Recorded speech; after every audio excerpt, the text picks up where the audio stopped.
మచిలీపట్నం శాసనసభ్యుడు అట్లాగే రాష్ట్రానికి మంత్రిగా ఉన్నటువంటి కొల్లు రవీంద్ర కానీ లేదా కూటమి ప్రభుత్వం కానీ వీళ్ళందరూ కూడా అంటే ప్రజలకైనా మేలు చేయండి అంటే మేలు చేయాల్సింది పోయి వాటి మీద ఏమాత్రం దృష్టి పెట్టకుండా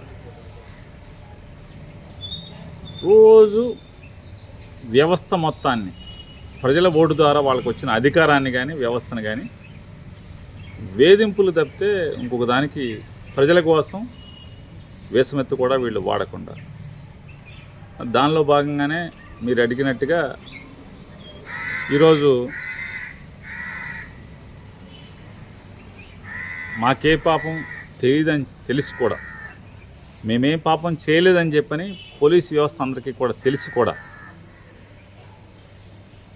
ప్రభుత్వానికి జరిగినటువంటి నష్టం మొత్తాన్ని రెట్టింపు మొత్తం జమ చేసినప్పటికి కూడా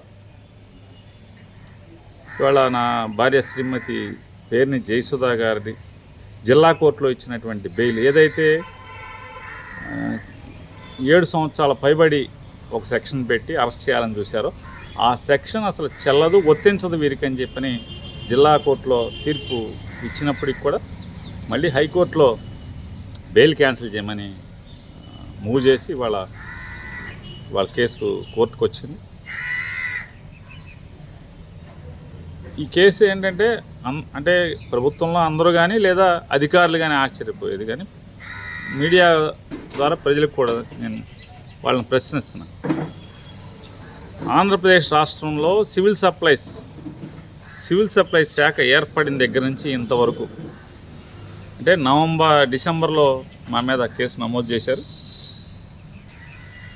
అప్పుడు కానీ లేదా ఇప్పటి వరకు కానీ మా తర్వాత కానీ ఒక్క క్రిమినల్ కేసు అనేది మా మీద తప్పితే మా కుటుంబం మీద తప్పితే మా భార్యాభర్తల మీద తప్పితే ఇంతవరకు ఒక క్రిమినల్ కేసు ఎవరి మీద కట్టలేదు. రెండవది సాక్షాత్తు సివిల్ సప్లైస్ శాఖ మంత్రి వెళ్ళి 22,000 టన్నులు పట్టుకున్నాను అని చెప్పని గోడౌన్లు సీజ్ ద గోడౌన్స్ అని చెప్పి పెద్ద పెద్ద రంకులు వేసినప్పటికి కూడా వాళ్ళెవరి మీద క్రిమినల్ కేసు లేదు. అందరి మీద 6A కేసే. తర్వాత చాలా జరుగుతున్నాయి, అన్నీ 6A కేసులే.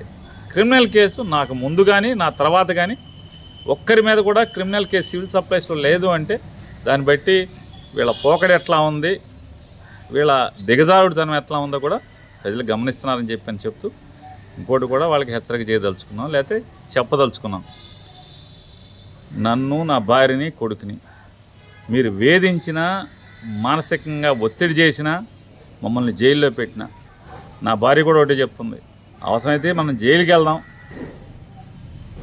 న్యాయం జరుగుద్దని నమ్మకం ఉంది, లేదంటే వాళ్ళ వేధింపులే వాళ్ళ పై చేయి సాధిస్తే ఖచ్చితంగా జైలుకి వెళ్ళి జైలు నుంచే వద్దాం. కానీ పొరపాటును కూడా జగన్మోహన్ రెడ్డి గారిని వదిలేదు లేదు, వైఎస్ఆర్ కాంగ్రెస్ పార్టీ నుంచి తప్పుకునే లేదు, మీ తప్పుల్ని మీ పాపాలని కడగటం మానేది లేదు. మా కష్టాలు వాళ్ళని కూడా కూర్చోబెట్టి ఇలా చేసుకున్నా అని చెప్పాలి కదా.